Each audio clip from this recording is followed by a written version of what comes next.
Welcome to this episode of the Security Clearance Careers Podcast, ClearedCast, your source for security clearance, intelligence community, espionage, national security, and defense contracting updates, and our exclusive interviews with intelligence community and government leaders. Hello, everyone, and welcome to this episode of ClearedCast, your Security Clearance Careers Podcast. I am Katie. I'm your editorial communications manager at ClearanceJobs, and we have Jill Hamilton, our editor at the news site, with us today. So, Jill, how are things with you throughout this heat wave that we're experiencing? Going well.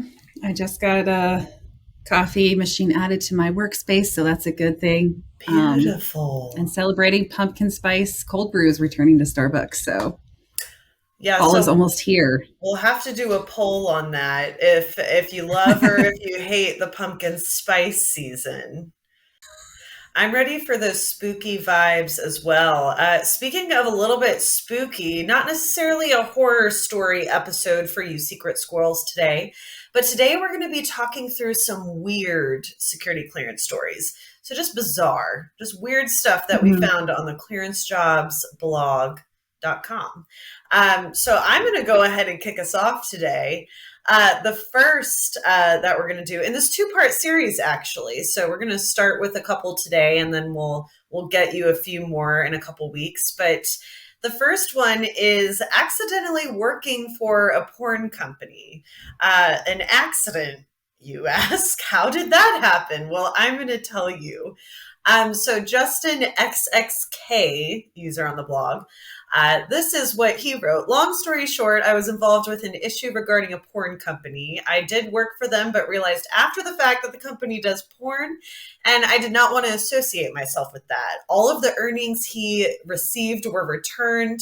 Later down the road, he got a message about filing a tax with the IRS. Contacted the guy that originally said he would fix it. And then he called the next day, told him that he can't fix it. So he has no choice but to pay the IRS for the work that he accidentally did for this porn company. But he is a senior studying engineering in college, and he plans to work at L3. It would require him to apply for a security clearance. He's currently a student at OSU. So his question is, will filing this form to the IRS hurt his chances at obtaining a security clearance? And, he would qualify for every other section. He said, I don't know any people outside of the United States. I have no criminal record. I don't drink or smoke weed. Thanks. Thank you, Justin XXK, for your question. So moral of the story with this weird security clearance story is if you didn't do anything illegal, then there shouldn't be an issue. But you should definitely file with the IRS. I don't think avoiding that piece of the story is would be a good turnout. Whoopsies. Number 2, it's the clearance applicant with large transactions. Okay. So this is a interesting one where, first of all, I always love trying to say names. ARIT76 is our commenter. He said, I've had a secret clearance for the last 4 years. I'll be approaching my 5th year now. I work in a federal contract. I got an interim 2 months right after I got my SF-86. Final 6 months later. So really quick turnaround. Only had one issue, which was a $16,000 hospital bill that was later taken care of by my insurance. So that got cleared. Then fast forward, goes for a GS job. So federal job in December, selected, did the SF-86 for a TSSCI. And 2 days ago, I received my waiver to start working at the command. He's thinking maybe this is interim. They think everything's favorable, but then got a few questions about things that were quote unquote found. So she mentioned 3 large transactions, approximately 2 months apart from years and years ago. And this commenter has no recollection or documentation of them in any way, shape, or form. He's like, I'm broke. And back then I was really broke. I was like 21, just kept working and trying to pay everything off. He's like, I had a kid, so I got taxes, a refund because of that, that I'd never had before. So maybe, but the amounts didn't match up. So there's a lot of back and forth. He said, so question is, after a boring and simple interview, so everything went quickly.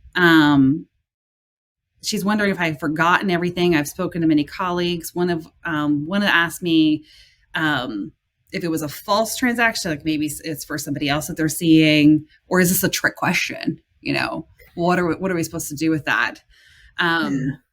So again, we talked about, finances are a big thing, because if there are large transactions, they want to know where those transactions are coming from. And could you be extorted for money, or has that been in your past, or blackmailed? And so they do have to pull at every single thread and make sure that everything is out there in the open, especially the higher the level of clearance, the more the scrutiny on that. So you really just have to keep pulling up those financial reports to prove that there's nothing there. So, and he's pulled up bank statements, look for loans, look for anything that could kind of trigger that there was like either an auto loan payoff, a school loan, maybe. So number 3, Investigator has a mild heart attack. I've never had a heart attack, but that sounds like mild is not what I would call it. DC 1983 writes, so I'm in the process for a secret clearance for a DoD contractor. The interviewer contacted me by text and made himself known, asked about coming to see me and scheduled a time. This was fine. They experienced text messages and sort of the same experience. So day of the in-person interview, the investigator failed to show.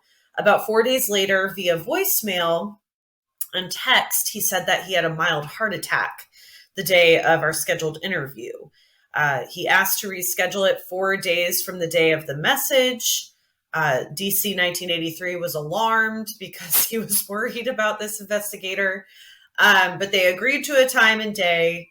The background investigator arrived at DC 1983's job in a conference room, showed his credentials, asked to verify mine, and then told me that the interview would be recorded. He never asked if I agreed to be being recorded. He just started the interview. He checked out, from what I gather, as legit. I just don't recall when I had a similar experience gaining a public trust that the person or the interview was recorded. Is that even legal? So a couple things to unpack here. First off, I really hope that guy's okay. Mild heart attack. But so the DC 1983 brings up a great point with interviews, background investigation interviews being recorded. A couple of background investigators on this thread note that an audio recording of any kind is actually very unusual. The investigator could have also meant mentioning that the interview is going to be recorded, that instead of a voice recording, that you listen back to, the investigator could have meant recording notes, as in written notes. Writing it down. Right. So a couple of people on this thread, they asked, did you see this recording device? The person said, DC 1983 said no. So that's the other thing to note. He could have been saying, recorded in terms of written record. This one comes from Twice Shy. And these names. So at least I can pronounce that one. That's good. It's an interesting name given the topic. But so they posted this to describe steps to be taken for victims of sextortion scams who are current clearance holders. Mm-hmm. So that's what they write, and they reference one of the stories in the blog that Mario did on online dating sites and then sextortion and your clearance. So he says, Twice Shy says, however, clearance holders are not the only people victimized by these schemes. How does an affected person applying for initial clearance document the incident properly on the SF-86? What specific concerns should be mitigated and how? So they gave a hypothetical example. Unmarried man uses legitimate dating site, meets somebody who looks like they have a legitimate profile, do a couple things, and then she then collects pictures and locates the person's like Facebook profile, and then starts to harass them with the pictures, sets up fake profiles with the man's likeness. He doesn't know how to respond, pays an initial ransom just for like a couple $100, Western Union account. But then doesn't want to keep going, because that's the thing with ransom, there is really no end in sight when you pay. So they give a couple thoughts on this. So the person, man or woman, if this happens to you, should formally file the case with the FBI's IC3 department, report the financial information provided as a close contact on the SF-86, explain the details of the case, note any similar past incidents or lack of any other ones, refer to the submission of the details of the case to the FBI, and then detail all the things that you have taken, the steps you've taken, like looking at like the, have you ever provided financial support to foreign nationals, especially if this turns out to be a foreign national, obviously. All right. So what do we have next? All right. So this is number 5. This is our last story of today. But like I said, in a few weeks, we're going to have a few more for you, because we love the weirdness.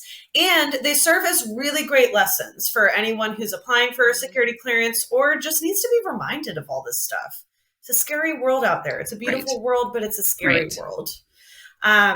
So this one, suggestive cosplay content through OnlyFans and Patreon subscription service. Okay, so we've seen in the news recently, OnlyFans are on the teeter-totter. Are we going to do explicit content or are we not? So they decided to ban explicit content for their users. Surprise, surprise, everybody loves the explicit content on OnlyFans. I don't know what sort of market they were intending to go after, but they reversed the ban. So this story is very important for anyone who is in and around that space. Curious dirt bike user. Love it. I'm a young female engineer beginning work at a company that will eventually require me to obtain a security clearance in the upcoming year. I have ambitions to aim for a federal job after some years at this company, which would require me to achieve an even higher security clearance. Hobbies outside of work include cosplay, and I've considered starting an OnlyFans or Patreon account, as some social media followers have asked for a way to support me. My content would not be nude or pornographic, but I've considered making suggestive content that does not push these boundaries. So would something like this end up causing security clearance denial down the line? I'd be vigilant about paying taxes on the income. I wouldn't put my name with the media. It's not for fear of friends, family, or neighbors knowing, but rather for stalking or other horror stories that this female engineer has heard within the gaming and cosplay communities. I also wonder, as cosplay requires use of masks, wigs, and makeup, would that appear as attempting to hide my identity? Interesting worry there. Ultimately, I'd like to pursue these options in my free time as I enjoy it, but if it may harm my career, it's not something I completely need. Good choices, my friend. So, I don't know. Different strokes for different folks. Love it. A person who does not submit an outside activity report could run into issues if they create an OnlyFans account and have that side hustle. So the other concerns to unpack here is in terms of applying for a security clearance is sexual behavior. So if it would involve a criminal offense of some sort, if it reflects a lack of judgment or discretion, or if you would be subjected to coercion, exploitation, blackmail. Those are some of the things to take into consideration. I know that with any sort of suggestive content platforms, you also need to worry about minors being a part of the mix. Our next part of this series, we're going to be talking about the clearance holder and hearsay, or rumors of someone overstaying their visa. That's one of the stories. Restraining orders and stalking. A couple that's thinking about amateur porn. Cryptocurrency strikes job chances again. And background investigator disclosing a whistleblower's identity. So those are going to be some interesting stories that you should tune into. But for more security clearance stories and all the information that you can soak in, you can visit news.clearancejobs.com.